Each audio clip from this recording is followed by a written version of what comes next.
parce que tous les décombres ont été rasés, ça a été reconstruit, les routes ont été ouvertes, on a planté des arbres, on a informatisé, il y a une administration qui fonctionne, une sécurité, etc., etc., etc.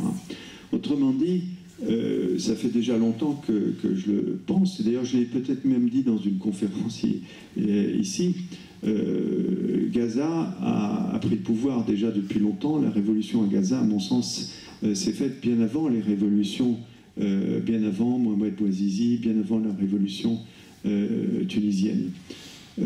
Comment elle s'est faite? Eh bien, elle s'est faite à partir d'un mouvement qui, vous savez, le Hamas, créé en 1987, selon des principes, une idéologie qui était finalement une idéologie de terrain. Il faut former les hommes, il faut les instruire. Le Cheikh Yassine, qu'on présente volontiers de manière complètement caricaturale, pas tout simplement parce qu'il est habillé un petit peu comme au XIVe siècle, eh bien, était quelqu'un qui insistait énormément sur l'éducation. Il voulait des gens éduqués.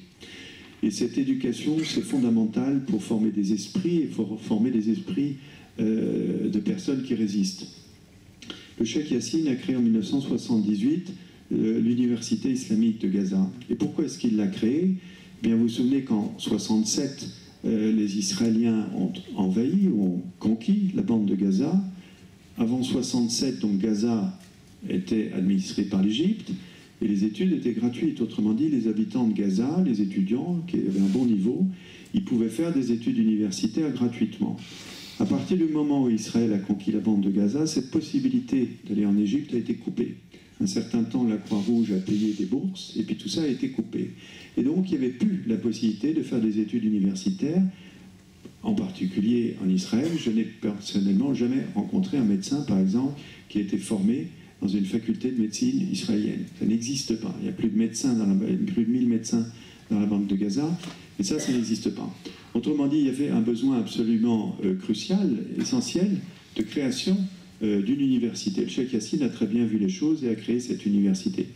Et là, on a créé des filières, on a formé des personnes, il y avait une idéologie qui était celle des frères musulmans qui s'est développée, et suivant l'idéologie initiale, il ne s'agissait pas d'aller aux élections, ce n'était pas une stratégie de conquête du pouvoir, c'était une stratégie de formation des hommes et des femmes par la base. Et ça a fonctionné, et puis ça a fonctionné, puis à un moment donné, eh bien c'est un mouvement qui a décidé de devenir un parti politique, qui a décidé de participer à des élections, et tout ça, moi je l'ai vécu, puisque 3 fois par an, j'allais prendre la température de la bande de Gaza, et écoutant mes amis palestiniens, j'étais un petit peu un témoin privilégié, parce que là-bas, la parole est libre. J'ai toujours été stupéfait de la liberté de parole que tous ceux que j'ai pu rencontrer ont pu avoir et ont encore aujourd'hui. Je peux poser n'importe quelle question. Mes amis palestiniens d'ailleurs aiment bien me suivre parce qu'ils savent que je vais poser les questions parfois qu'eux-mêmes n'oseraient pas poser. Et donc tout le monde est content. Et donc j'ai vu ce mouvement se transformer progressivement. Et lorsqu'ils ont décidé, c'est une décision qui s'est passée après des votes des militants, est-ce que nous devons aller aux élections municipales, est-ce que nous devons aller aux élections parlementaires, est-ce que nous devons aller aux élections du président d'autorité palestinienne? Et comme vous vous en souvenez peut-être, eh bien, tout ça a commencé par les élections municipales. Jusqu'à cette date-là, où des élections libres ont été ouvertes, c'était l'autorité palestinienne, c'est-à-dire Arafat, qui nommait les maires des villes. Et on a commencé à faire des rounds d'élections. Ce n'était pas toutes les municipalités un jour, c'était progressif. Et à ce moment-là, mes amis palestiniens m'ont dit, bah, tu vois, l'autorité a commencé à mettre au suffrage électoral les municipalités qu'ils pensaient gagner, ce qu'ils appelaient le Fataland. Et dans chacune de ces municipalités, eh bien, c'était l'opposition, c'était le Hamas qui gagnait. Donc c'était un signe très fort. Et moi, pratiquement plus de 6 mois, et d'ailleurs c'est écrit dans mes petites chroniques que vous pouvez lire, avant les élections parlementaires, mais on savait que le Hamas était en position de force sur le plan électoral. Je vous rappelle, hein, vous le savez, mais il faut le dire, hein, que ce sont des élections qui se sont passées en très bonne convivialité. Et moi, d'ailleurs, j'étais le témoin à l'époque de cette convivialité. Pendant les 6 premières années de mes séjours à Gaza, eh bien, vous savez que tous les Gazaouis font de la politique, tous les gens qui souffrent d'une oppression, eh bien, s'ils ne prennent pas les armes, ils font de la politique, ou du moins ils en parlent. Donc, des discussions échevelées autour d'une table, avec des Fatah, des non-Fatah, des Hamas, etc., au sein de la même famille, des frères ou des sœurs qui déclaraient des appartenances différentes. Tout ça, c'est fait toujours dans la bonne convivialité, et même souvent sous la forme de l'humour. J'en raconte quelques-unes de ces anecdotes, des gens dont vous ne pourriez pas imaginer. En France, personne de parti politique opposé, ils s'asseyent chacun un bout, et souvent ce sont des pics extrêmement évasifs. Et bien là, il y avait une véritable discussion. Il m'est arrivé d'être reçu dans un petit village par l'ancien maire Fatah et le nouveau Hamas. Ils m'ont reçu la main dans la main, ils ont fait la prière ensemble. On est allé rendre visite aux jeunes, à la grand-mère, etc.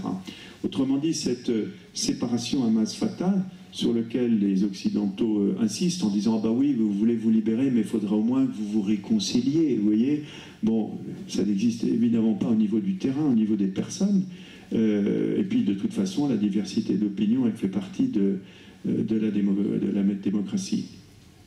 Alors, on a vu arriver ces élections parlementaires, dont on sentait bien qu'elles allaient être en faveur du Hamas. À ce moment-là, Mohamed Rantissi, qui est mon grand copain chirurgien, dont j'ai écrit la biographie avec Jacques-Marie Bonget. Mohamed Rantissi était à Paris, il était en stage, et puis il avait eu droit à un visa. Depuis, d'ailleurs, il est interdit de visa Schengen depuis 2006, comme tous les gens supposés proches du Hamas. Et donc, les élections ont été gagnées.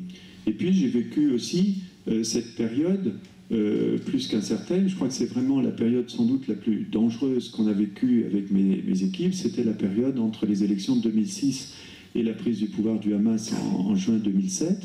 Il y avait deux pouvoirs de type militaire dans la rue qui s'opposaient. Il y avait des tirs. On essayait de refaire les élections dans la rue. On a vu des blindés qui avaient été introduits dans la bande de Gaza. Donc on savait très bien qu'il y avait une manipulation de l'extérieur pour essayer de créer une guerre civile et essayer finalement de casser les élections et d'arriver à une espèce de solution, je dirais presque à l'algérienne, où on refait les élections avec les armes.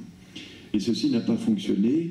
En juin 2007, après un certain nombre de heurts assez sanglants, des kidnappings, etc., bien, le Hamas a expulsé les milices du Fatah et depuis se comporte comme un État, avec une police unifiée, avec une armée unifiée, avec une administration qui fonctionne, avec des ressources, un budget qui est un budget équilibré. Vous savez qu'aujourd'hui, le budget de la Cisjordanie n'est plus équilibré. J'ai des témoignages très récents et très proches d'ailleurs, puisqu'on a une jeune Palestinienne qui habite chez nous en ce moment et qui arrive de Cisjordanie.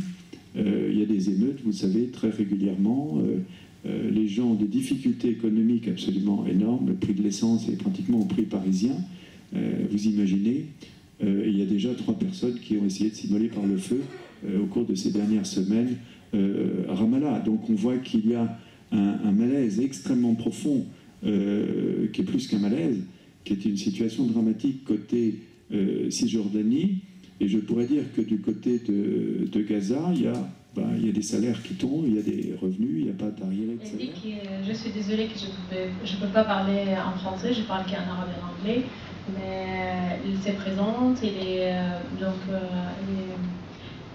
vit à Abu Dhabi, il est réfugié palestinien qui vient des camps de réfugiés syriens, son grand-père a été déporté en 48. Sinon, il est originaire d'un village qui s'appelle Tarshiha, qui n'est pas très loin d'Aka. أنا صحفي مستقل فريلانس ما بمثل لا جريدي ولا حدا ولا حزب على كتر التنظيمات الفلسطينية ما بمثل غير حالي وآرائي الشخصية. Je suis un journaliste freelance, je ne représente personne, ni un parti politique, ni un journal. Il est freelance, il est indépendant. بدي أحكي كفلسطيني وكفلسطيني عم بجرب عم بشوف هون مؤسسة تضامن مع فلسطين. Tout d'abord, je veux revenir sur l'association Palestine Libre. Je voudrais dire quelque chose sur cette association en étant palestinien أحكي كثير بس بدي أحكي عن نقطة كثير أساسية بالميثاق يلي هو بيحكوا إنه نحن مع الفلسطينية والفلسطينية هن اللي بيقرروا كيف يقاوموا وبدناش نعلمهم شو يعملوا كيف يقاوموا، هن بيختاروا طريق المقاومة ونحن معهم في كل شيء. هاي النقطة كثير مهمة لأنطلق منها على جوابي على الموضوع. Elle dit que déjà dans la charte de l'association Palestine Libre, j'ai beaucoup admiré ce qui est important aussi pour moi, c'est dans la charte il y a on va laisser aux Palestiniens le droit de décider leur destin, voilà, se défendre, leurs moyens de résistance tout seul et leur droit d'exister tout seul. C'est à eux de décéder. Et ça c'est très important. نفس النقطة للوضع السوري اللي هو الشعب السوري هلا عم بيقوم بثورة وأنا بقدرش من برا أحكي إنه لازم تكون مسلحة ولازم ما تكون مسلحة ولازم تعملوا هيك ولازم سلمية ولازم هن اللي بيختاروا إما أنا بكون معهم بالمبدأ وهن بيختاروا كيف يقاوموا. Je parlais de ça justement parce que ça me rappelle, ça me fait revenir sur la Syrie, la situation en Syrie aujourd'hui. Je pense que c'est pas à moi, de l'extérieur, à dire aux Syriens, il ne faut pas utiliser les armes, il ne faut pas faire ci, il ne faut pas faire cela. C'est à eux seuls de décider leurs propres moyens de résister. بالنسبة لسؤالك مش رح أحكي عن غزة أكيد الأخ حكى كثير عن غزة وبيعرف أكثر مني. خليني أحكي عن فلسطين إجمالا. فلسطين مش غزة والضفة، في ملايين فلسطينيين بأكثر من 5.5-6 مليون أو أكثر بالمخيمات. فخليني أحكي عن الفلسطينيين إجمالا مش الضفة وغزة أو سلطة الضفة وسلطة غزة. Alors pour revenir à votre question encore, je ne veux pas parler que des Gaza parce que monsieur il a très bien parlé des Gaza, mais je vais dire que je ne vais pas parler non plus d'autorité à Gaza, autorité en Cisjordanie, je vais parler de la Palestine entière, la Palestine entière. طيب الموضوع بعتقد واضح بالنسبة لنا كشعب فلسطيني. بديش أحكي عن التنظيمات لأن التنظيمات بدهاش تغلط غلطة الكويت والعراق قبل لما وقفت أو ما وقفت مع حدا بس وقفت ضد التدخل الأمريكي بالعراق وصار في طرد لكثير فلسطينيين من الكويت وأنا بعرف شخصيا ناس يعني طردوا من الكويت. هلا بأي أزمة عربية بتصير الفلسطينيين الرسميين عم بيحاولوا ما ياخذوا موقف واضح جدا بس كشعب هذا الشيء بتقدروا تشوفوا بالمخيمات باليرموك بمخيم حمص. أنا من مخيم حمص، بالنارب بمخيم حلب ومخيم حما. كشعب كناس يعني الموقف واضح. Alors, je vais pas. Aussi, je vais. En fait, elle explique que la situation, genre la décision politique, ou la prise de position politique palestinien, ils n'ont pas pris un parti, on peut dire, parce qu'ils ne veulent pas tomber dans le même piège en Irak, au Koweït, quand on a pris le parti irakien et il y a beaucoup de Palestiniens. Bon, là, je le rajoute un peu. Désolée. Parce qu'on a été viré, par exemple, de Koweït, il y a beaucoup de Palestiniens qui ont été expulsés.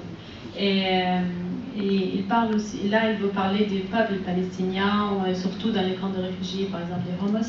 Là, on voit la prise de position par rapport à la révolution syrienne.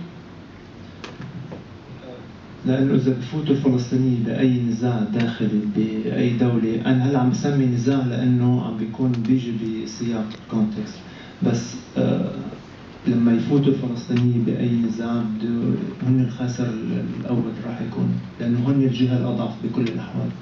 De toute façon, toujours, le Palestinien, quelle que soit la situation politique dans quel que soit le pays, c'est lui qui prend tout, quoi. C'est le Palestinien qui prend tout. بعدين يمكن نوضح اعتقد ان انا وضحت انه يستخدموا يعني انه سهل بس